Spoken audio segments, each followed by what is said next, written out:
उसे लेकर लालचंद वासवानी अपने फार्म हाउस पर गया। वहां तक जाने के लिए उसे आधा घंटे का रास्ता तय करना पड़ा। फार्म हाउस पर अपने बेडरूम में पहुंचते ही वासवानी ने उसे अपनी बाहों में भर लिया और फिर उसे बिस्तर पर गिराकर उस पर सवार हो गया।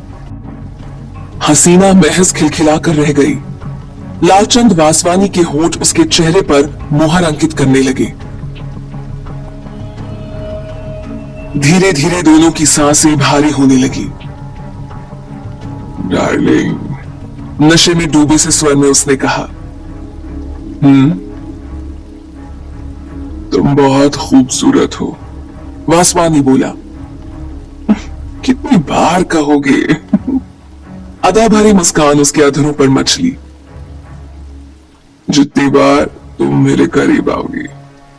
उसे लेकर वो पलट गया। वो अब उसके ऊपर थी। जब तक मुझ में सांस है, मेरी जिंदगी है। तो आज जी भर कर कहो। अपनी कलात्मक उंगली उसके गालों पर फिराते हुए वो फुसफुसाई। सर्द हो चला उसका स्वर, मगर उसकी सर्दी का उसके कानों में घुसने के बावजूद भी असर नहीं पड़ा। वासना के तपिश भरे झोंकों में उसे सब गर्म गर्म महसूस हो रहा था। फिर भी उसने झटके से उसकी तरफ देखा जरूर, मगर तुरंत सामान्य हो गया। डार्लिंग, वो फिर फुसफुसाया। कहते रहो, तुम्हारे इन होठों में जान भर की मिठास भरी पड़ी है। ये झील सी गहरी आंखें मदिरा का सागर नजर आती हैं। इनमें डूब मरने को दिल चाहता है। सब तुम्हारे हैं। वो हौले से हंसी। मगर जनाब, इन आंखों में डूब मरोगे तो प्यार कैसे करोगे? अंतिम वाक्य में जहान भर की मादकता उसने समाहित कर ली थी। तीव्र मादकता जिसने लालचंद वासवानी के वजूद पर साइनाइड का सा असर किया। मस्तिष्क पर कड़कड़ाकर बिजली गिरी, जिसमें सोचने की सारी शक्ति जलकर खाक हो गई। उसने तुरंत उसे पलटकर अपने नीचे दबोच लिया। भद्दे बेडौल होंठ गुलाबी पंखुड़ियों सरीखे अधरों पर जमकर उसकी लाली चुराने लगे। हसीना ने भी उसका भरपूर साथ दिया। उंगलियां शरीर के उठे गिरे भागों पर गर्दिश करने लगी। दूसरे क्षणों में उसके जिस्म पर चिपकी टॉप जुदा होकर एक तरफ गिरी। वातावरण में सांसों की सरसराहट और हवाओं में तपिश घुलने लगी। फिर एकाएक हसीना ने उसे परे धकेल दिया। झटका सा लगा लालचंद वासवानी को।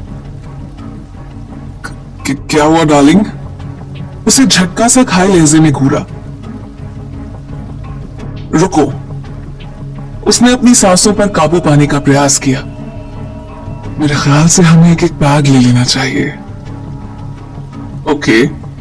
वासवानी ने सहर्ष स्वीकृति दे दी। जाओ, निकाल लो। वो उठी और पास वाली अलमारी से विस्की की एक बोतल और 2 गिलास निकाल लिए। उसने 2 पैक तैयार किए। लालचंद वासवानी के पास आकर उसने एक पैक उसे पेश किया। दूसरा पैक खुद लेकर उसकी गोद में बैठ गई। मल्लिका, लालचंद वासवानी के दिमाग में अचानक जैसे कुछ स्पार्क हुआ। कहो, जब तुम मुझे मिली थी तो मुझे लगा था कि तुम्हारी आवाज को जाने पहचाने से है। वो बोला, कई बार लगता है इसे मैंने तुम्हें कहीं देखा है। शायद देखा हो। दिल्ली भले ही इतनी बड़ी हो, फिर भी इंसान तो आमने सामने आ ही जाते हैं। नहीं, हम पहले अच्छी तरह मिल चुके हैं। सपनों में नहीं, हकीकत में। शायद पिछले जन्म में। इसी जन्म में। मुझे लगता है तुम्हारी शक्ल उससे काफी मिलती है। हसीना का हाथ ठहर गया। चेहरे पर एकाएक कई भाव आकर गायब हो गए। वो बैग लेकर खड़ी हो गई। कहीं मैं वो ही तो नहीं? उसने लालचंद वासवानी की आंखों में झांका। नहीं नहीं, वो मर चुकी है। शायद ना मरी हो।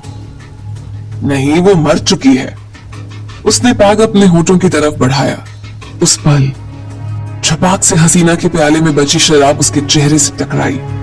एकाएक हुई इस प्रतिक्रिया के कारण अचानक ही उसकी आंखें मूंद गईं। हाथ में थमा पैग हाथ से निकलकर उसकी गोद में जा गिरा। वासवानी ने आंखें खोलकर संपूर्ण संसार की हैरत अपने लहजे में समेटकर उसकी तरफ देखा, और वो जो कुछ पल पहले एक अप्सरा नजर आ रही थी, जो उसकी बाहों में मचल रही थी, मादक सरगोशी कर रही थी। उसके संगमरमरी मुखड़े पर अब जलजले के से भाव थे। गहरी आंखों में लावा तैर रहा था। सांसें चोट खाई नागिन की फुफकार प्रतीत हो रही थी। वासवानी के दिमाग के सारे पेच एकाएक कस उठे। चेहरे पर चिपकी शराब के कतरों से भी ज्यादा हैरत उसके चेहरे पर चिपकी नजर आ रही थी। मुझे गौर से देख लालचंद वासवानी। उन सुर्ख पंखुड़ियों सरीखे होठों से जैसे गर्मी खारिज हुई। गौर से देख इस चेहरे को, पहचान मुझे। तुम? उससे आगे एक भी शब्द उसके होठों से खारिज न हो सका। जुबान जैसे तालू से जा चिपकी थी उसकी। हाँ कमीने, वही हूं मैं। नहीं नहीं, तुम वो नहीं हो सकती। मैं वही हूं हरामजादे, वही हूं मैं। अचानक वो भयंकर रूप में दहाड़ उठी। उस दहाड़ के कारण उस कमरे का जर्रा जर्रा कांप उठा। स्वयं लालचंद वासवानी तक का वजूद थर्रा उठा। उसने झपट कर वासवानी का गिरेबान पकड़ लिया। उसे अपने करीब खींचकर वो दहाड़ी। मेरी आंखों में झांक कर देख कुत्ते, इनमें तेरी मौत नजर आएगी तुझे। कहते कहते उसने शरीर को साध कर लालचंद वासवानी का गिरेबान खींचकर उसे दीवार की तरफ धकेला। संभल ना सका वो। उसका चेहरा भड़ाक की आवाज के साथ दीवार से टकराया। वो बाज की मानिंद उसकी तरफ लपकी। उसके पलटते ही घुटने की भयानक चोट उसने उसके पेट में जड़ी। नाक से निकलते रक्त से सने होठों से बिलबिलाहट निकल कर रह गई। उसने जुनूनी लहजे में वासवानी के दोनों कानों को पकड़ लिया। पहचाना? पहचाना मुझे? यूं फुफकारी, इसी जगह पर तूने अपना नंगा तांडव किया था हरामजादे। यही मेरे कमारे की धज्जियां उड़ाई थी, यही तेरे साथियों ने हरामजादे। गले में वेदना का गुबार अटक गया था, जैसे आवाज अवरुद्ध होने से पहले लरस गई थी उसकी। यही लालचंद वासवानी हरकत कर गया। उसने हसीना के चेहरे पर अपने सिर की जोरदार टक्कर मारी। इस अप्रत्याशित और भरपूर वार से वो बौखला कर रह गई, बिलबिलाई भी। लालचंद वासवानी ने उसे परे धकेल दिया। जैसे ही उसका बदन फर्श से टकराया, वो उस पर झपटा। मगर वो एक खतरनाक बला थी, चंडी का रूप, साक्षात मौत की देवी। फुर्ती से वो पलट गई। लालचंद वासवानी का शरीर उसके स्थान पर फर्श से टकराया और फिर वासवानी पर उसका कहर बरस गया। लालचंद वासवानी एक बलिष्ठ कसरती जिस्म का मालिक होते हुए भी उसका मुकाबला करने में असमर्थ था। मौत से वो लड़ा जरूर, थोड़ा, लेकिन कितनी देर तक? कोई मौत के सामने टिका है कभी? कुछ ही देर में बेडरूम में उसकी चीखें गूंजने लगी। जुनून और पागलपन के शिकार से वो हसीना उसके बदन को लहूलुहान करने लगी। उसका शरीर कभी दीवार से, कभी आईने से, कभी बिस्तर से टकराता। फर्श लहू से पुतने लगा जैसे। बेडरूम में सिर्फ चीखें गूंज रही थी, हृदय को कपकपा देने वाली चीखें, जो हसीना पर कोई असर नहीं डाल रही थी। अंत में नाजुक बाह का घेरा लालचंद वासवानी की गर्दन के गिर्द लपेटकर वो जरा ठहरी। उसका संपूर्ण चेहरा भूकंपकारी लहजे में थर्रा रहा था। उसकी आंखें लावा उगल रही थी और कड़ाक की हल्की सी आवाज। लालचंद वासवानी थोड़ा कराकर ठंडा पड़ गया। शरीर हसीना की बाहों में झूल गया, जिसे हसीना ने आजाद करके फर्श के हवाले कर दिया। हर तरफ सन्नाटा, सन्नाटा।